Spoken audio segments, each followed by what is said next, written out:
Bapak,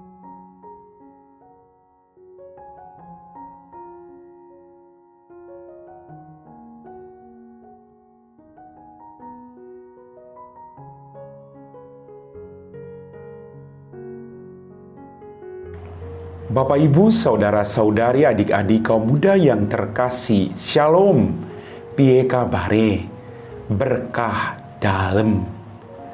Kembali pada hari ini saya mengajak Anda untuk mendengarkan firman Tuhan. Maka mari kita siapkan hati kita. Tuhan sertamu dan sertamu juga. Inilah Injil Yesus Kristus menurut Santo Matius. Dimuliakanlah Tuhan.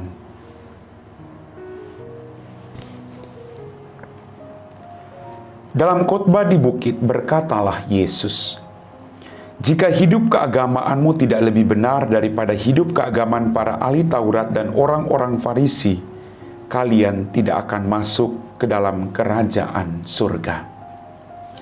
Kalian telah mendengar apa yang disabdakan kepada nenek moyang kita, jangan membunuh. Siapa yang membunuh harus dihukum. Tetapi aku berkata kepadamu, setiap orang yang marah terhadap saudaranya harus dihukum. Barang siapa berkata kepada saudaranya kafir, harus dihadapkan ke mahkamah agama. Dan siapa yang berkata jahil, harus diserahkan ke dalam neraka yang menyala-nyala. Sebab itu, jika engkau mempersembahkan persembahanmu di atas mezbah, dan engkau teringat akan sesuatu yang ada dalam hati saudaramu terhadap engkau, tinggalkan persembahanmu di depan mezbah itu, dan pergilah berdamai dahulu dengan saudaramu, lalu kembali untuk mempersembahkan persembahan itu. Segeralah berdamai dengan lawanmu, selama engkau bersama-sama dia di tengah jalan, supaya lawanmu jangan menyerahkan engkau kepada hakim, dan hakim itu menyerahkan engkau kepada pembantunya, dan engkau dilemparkan ke dalam penjara. Aku berkata kepadamu, sesungguhnya engkau tidak akan keluar dari sana sebelum engkau membayar utangmu sampai lunas." Demikianlah sabda Tuhan.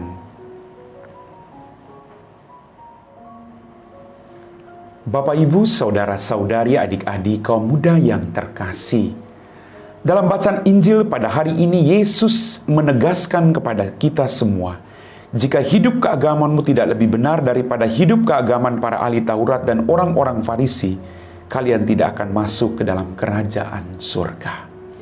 Kita diajak untuk berbuat lebih seperti yang dilakukan oleh Yesus. Tidak sekedar berkata-kata. Tidak sekedar menuntut orang lain tanpa menuntut diri kita sendiri. Kita diajak untuk terus berbuat baik. Harus diwujud nyatakan dalam setiap tutur kata, perbuatan, dan tindakan kita sehari-hari. Mengasihi Allah harus dinyatakan dalam tindakan kita sehari-hari. Maka Yesus mengajarkan kepada kita bahwa hidup keagamaan kita harus lebih baik daripada kehidupan ahli Taurat dan orang Farisi, yang kadang hanya bisa menuntut orang lain tanpa melakukannya sendiri. Bapak, Ibu, saudara-saudari, adik-adik kaum muda yang terkasih. Kemudian Yesus mengajarkan kepada kita untuk tidak menjudge orang lain. Kita masing-masing harus mengoreksi diri kita. Karena kita juga pernah berbuat salah. Maka jangan sampai kita hanya melihat kelemahan orang lain lalu menghukum mereka. Jangan sampai kita hanya menjudge orang lain kemudian tidak mengasihi dan mencintai mereka. Kita diajak untuk berdamai dengan siapapun. Kasih Allah harus diwujud nyatakan dalam kehidupan bersama dengan kedamaian. Bapak, Ibu, saudara-saudariku yang terkasih, maka Yesus menegaskan sekali lagi kepada kita semua, jika engkau mempersembahkan persembahanmu di atas mezbah, dan engkau teringat akan sesuatu yang ada dalam hati saudaramu terhadap engkau, tinggalkan persembahan. Damai dulu, baru kembali lanjutkan persembahan. Bagi Yesus, mengasihi dia harus diwujud nyatakan dalam mengasihi sesama. Bagaimana kita mempersembahkan kurban yang begitu baik kepada Allah, lalu kita memusuhi, mencaci maki orang lain, membenci orang lain? Tidak bisa, Bapak Ibu. Mengasihi Allah harus diwujud nyatakan dalam diri sesama yang ada di sekitar kita. Ingat, hukum yang pertama adalah mengasihi Tuhan Allahmu dengan segenap hati, dengan segenap pikiran, dengan segenap jiwa, dengan segenap kekuatan. Dan hukum yang kedua adalah kasihlah sama manusia seperti dirimu sendiri. Maka mari kita berbuat kasih. Kita mengasihi Allah dalam diri sesama yang merupakan citra Allah. Pertama-tama, kita berjuang untuk mengasihi keluarga kita masing-masing. Hidup kita harus membawa damai bagi semua anggota keluarga, saling mengasihi, saling mengampuni. Itulah yang dikehendaki oleh Tuhan, bukan persembahan.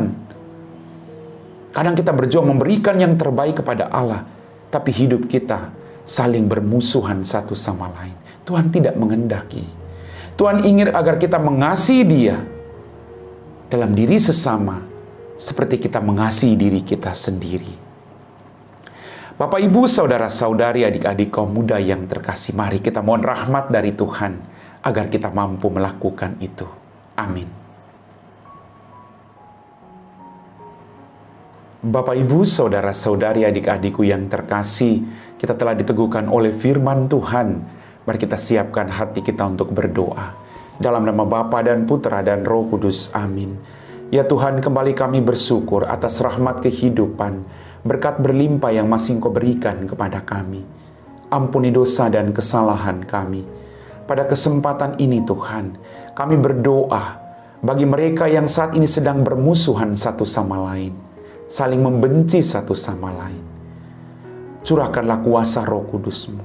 Berikanlah mereka hati yang penuh dengan kedamaian untuk bisa saling menerima, saling memaafkan, dan boleh hidup berdampingan penuh dengan sukacita. Ajarilah kami Tuhan, untuk selalu mengampuni orang lain seperti Engkau mengampuni kami. Ajarilah kami untuk selalu hidup berdampingan dengan siapapun dalam situasi yang damai dan penuh kasih. Kami puji Engkau Bapa, kini dan sepanjang segala masa. Amin. Tuhan sertamu dan sertamu juga. Semoga kita sekalian diberkati oleh Allah yang Maha Kuasa, Bapa dan Putra dan Roh Kudus. Amin.